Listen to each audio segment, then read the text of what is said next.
This morning, our first Advent reading comes from the Gospel according to Matthew, chapter 24. Not only will we hear this month the nativity story, but we will also hear teachings and events from the life of Jesus Christ on earth that speak to us in differing ways through the weeks of Advent. Today, with hope, our scripture is speaking to us perhaps in mysterious words and images, but it's taking to us to a place to be watchful, to be expecting, to be alert. But about that day and hour, no one knows, neither the angels of heaven nor the Son, but only the Father. For as the days of Noah were, so will be the coming of the Son of Man. For as in those days before the flood, they were eating and drinking, marrying and giving away in marriage, until the day Noah entered the ark. And they knew nothing until the flood came and swept all away. So too will be the coming of the Son of Man. Then two will be working in the field. One will be taken, and one will be left. Two women will be grinding meal together. One will be taken, one will be left. Keep awake, therefore, for you do not know on what day your Lord is coming. But understand this: if the owner of the house had known in what part of the night the thief was coming, he would have stayed awake and would not have let his house be broken into. Therefore, you also must be ready, for the Son of Man is coming at an unexpected hour. Thanks be to God for the reading of the Word that inspires us to be awake, alert to Spirit's coming.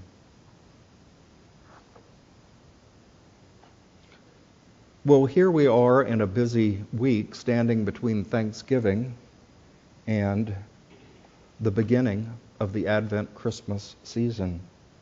Actually, a great season that will take us in our services and experiences all the way to January the 8th and our White Stone ceremony and the time of Epiphany when the kings arrived on the scene. And although they were not Hebrew, what wise men or perhaps even wise women from another land, they came to see this miraculous birth of one who was to become first a savior, a restorer for the Hebrew family, and then for the world. This is a busy time of year. Perhaps you've heard on the radio, I've heard a number of times already, I want a hippopotamus for Christmas. Only a hippopotamus will do. No crocodiles, no rhinoceroses. I only like hippopotamuses, and hippopotamuses like me too. For your benefit, I won't go on with 5 verses. And as a child, way back when, Larry Hall, when I was a child, I lost my front teeth in a car accident. So I really did sing that Christmas song, All I Want for Christmas is My 2 Front Teeth. It's been a busy week for us.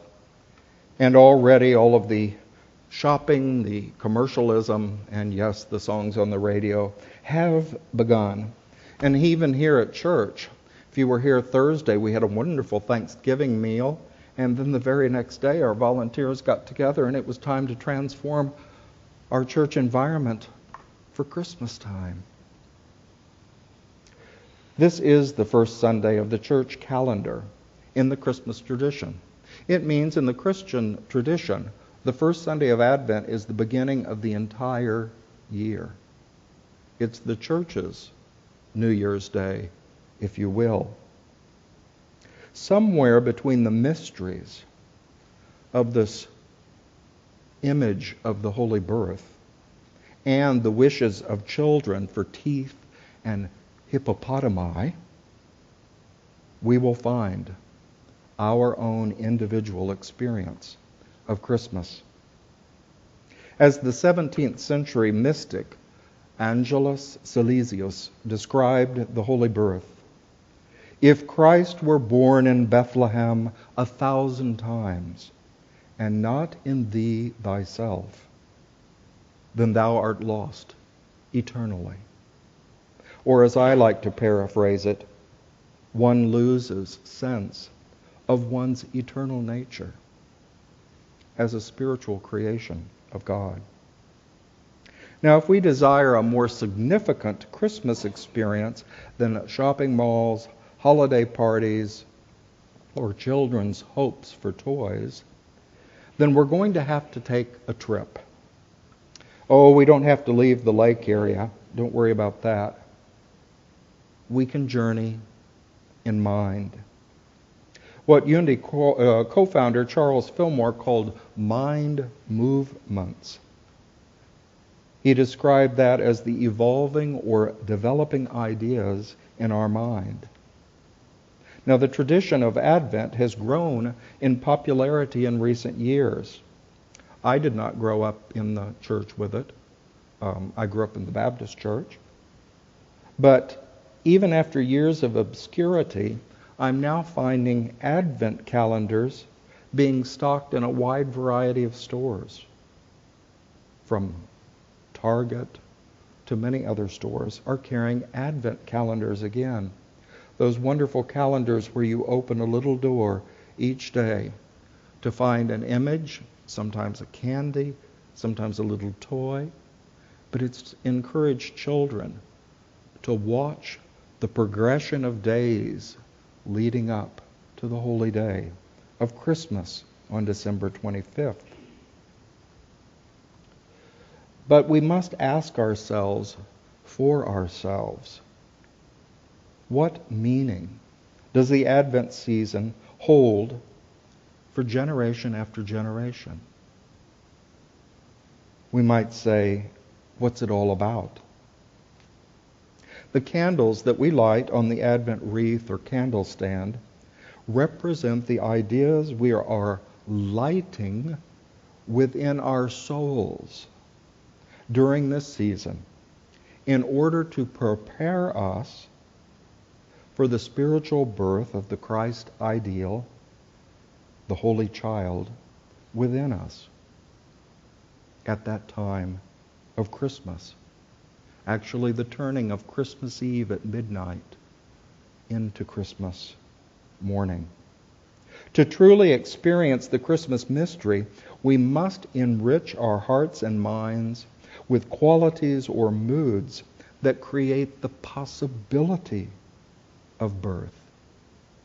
Or if you like, images that create a manger within us in which the Holy Child may be born in silence and simplicity.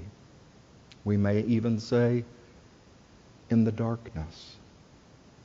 The four qualities that the Advent tradition teaches are hope, peace, love, and joy. And so we have 4 candles there on the stand. In our soul journey, each of these attributes matures and evolves as we are willing to devote ourselves to the spiritual practice, to the process. The first Sunday of Advent, we are featuring hope. Now, as somebody pointed out to me wisely this morning, and you heard in our daily word, the word was what? Faith today. In our Unity tradition, going back to some early writings of Charles Fillmore, where he described hope as immature faith, although he said hope is better than nothing at all. But he challenged his students and readers to work toward cultivating what we call are the qualities of faith, and I will get to that in a moment. Whereas hope, he seemed to take the connotation that it was sort of a wish. Some people compare hope, and as we use the word, to an idle wish. I've probably said it, I've heard others say it. Wow, I hope I win the lottery this week. But Advent presents hope more in the sense of a yearning, a seeking a greater good in our lives and for all people. As in the Christmas story in Luke's Gospel, the heavenly host, or the angels, appear before the simple shepherds in their hills tending their sheep at night. And the heavenly host declares, "Be not afraid, for behold, we bring good news for all people." Now that's something that makes hope worthy, powerful. It's an opening in our soul to receive greater light, greater warmth, greater understanding, a greater good. But even our naive hope for future good must develop within us and become a true and powerful faith. Charles Fillmore defined faith in some of his most famous words. I quote, "Faith is the perceiving power of the mind, linked with the ability to shape and mold substance." In simpler words, faith is our developed spiritual skill to bring good into the world. So hope is an opening in mind that can develop into a faith which produces good. An example of that, at least I've discovered for myself, I've been on the journey now for more than a year, journeying toward my greater physical health and well-being. And it reminds me of these words. I caught myself at times saying, "Oh, I hope I will get better." But at other times, when I was a little more illumined, I would begin to see through that faculty of faith that yes, the power of life is at work within me, doing its restoring work. And yes, the physical restoration and healing can take steps. It can take time. But this faculty of faith allows me to not just wish that I would get better, hope that I would be well by Christmas, but it allows me to really build my faith in the power of life within me, within all of us, within the world, to carry us forward. Maybe our everyday results or experiences may not always be what we want. Sometimes we get up on a morning and perhaps we're not as energetic as we would like to be.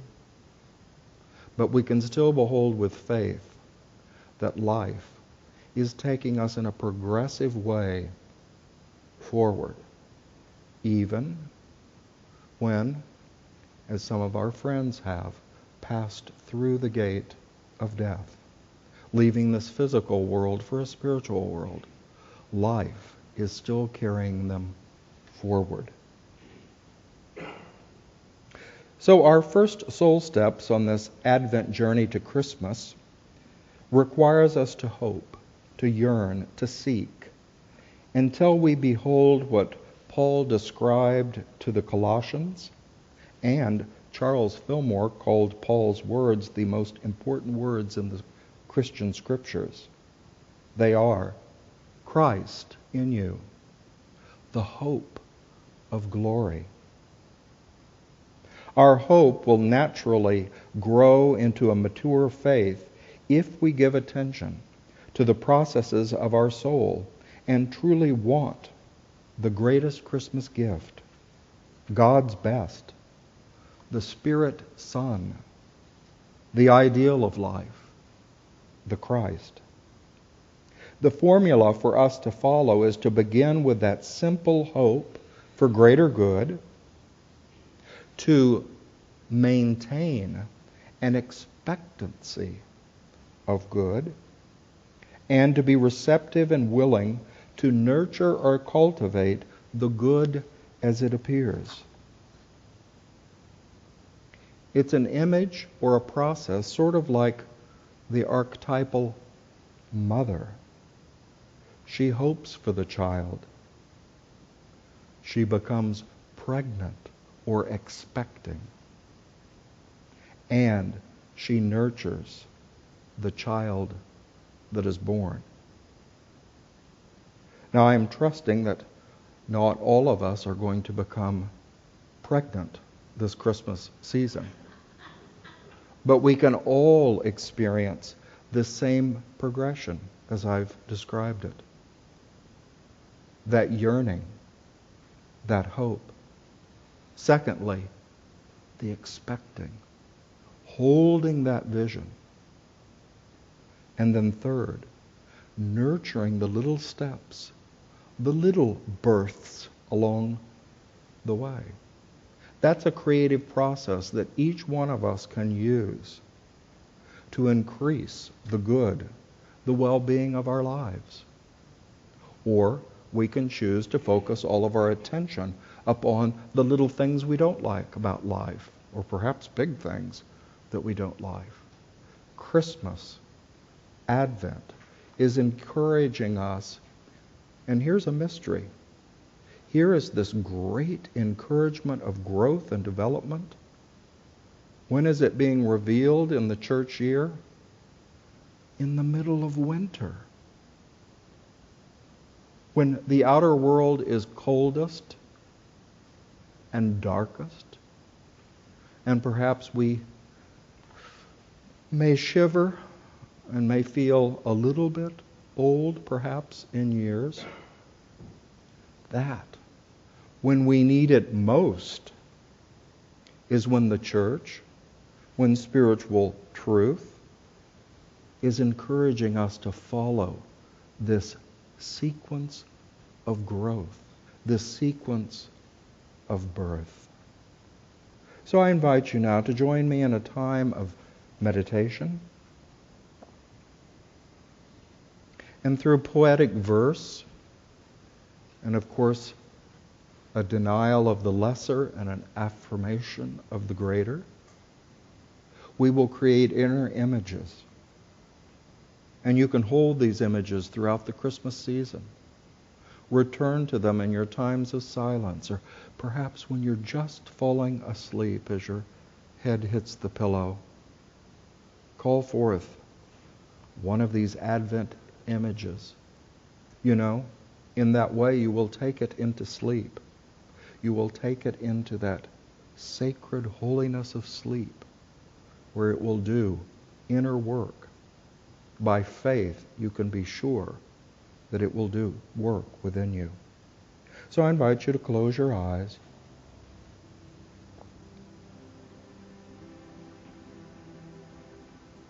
It's always good in a time of prayer or meditation to begin by acknowledging the wonder in which God has created us. That we can, as Charles Fillmore described, pivot or turn. We can turn our attention away from the outer world of activity at any time we choose, when we are alone, even when we are in a great shopping crowd.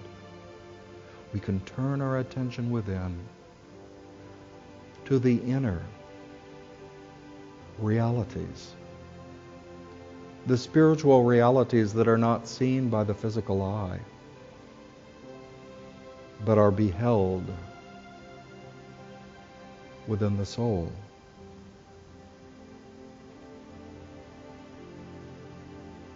I invite you to allow this image to well up within you from this beautiful verse. Thou mothering earth has received the live seed into the dark, good shelter of the soil. The mantle of night thrown wide over us, and the sun, as it goes its swift and short journey, speak to our hearts in warning and promise. Earth has borne the footsteps of Mary, journeying patiently southwards to Bethlehem. And the earth bears us today in our striving that we may bring forth Christ in our spirit, so we may await Him, sent by the Father, healer and bringer into being of love without fail.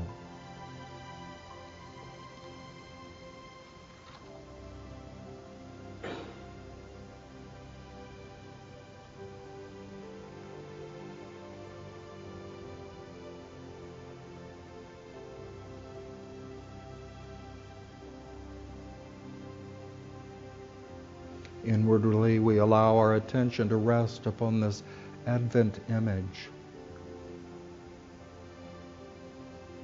the image of Mary expecting,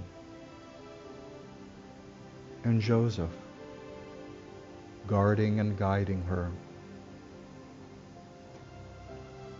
toward that manger of Bethlehem, where God's greatest gift came forth in the tiny child.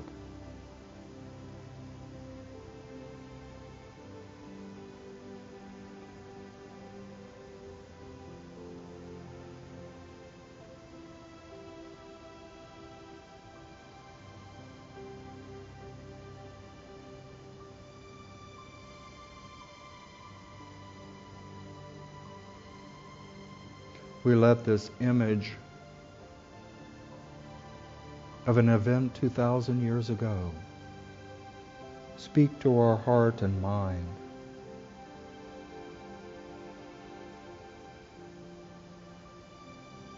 If any less than good feelings or thoughts come, we gently deny their permanent reality with this statement: as God's creation, I am not limited to the withering of nature, even as winter approaches, as the nights grow longer and colder. I realize my spiritual nature. It is an everlasting light, a light within that shall never fail, to inspire my hope, establish my peace, radiate love from me, and express joy through me.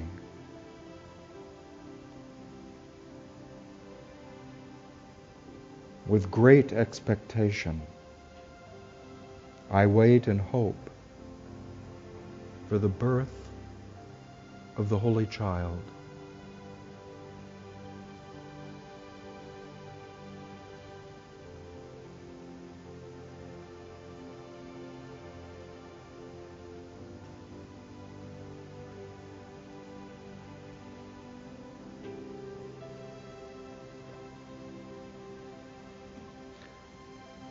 as we now gently close this time of contemplation of the Christmas story. Let us give thanks that we may return to this image even in a moment's notice throughout this season of great activity, great busyness, many events. We can find our footing. We can prepare ourselves inwardly by spending time in the silence, even if it is just 5 minutes a day, contemplating the mystery, the secret, the invisible truth that is Christmas. So I invite you to gently allow your eyes to open.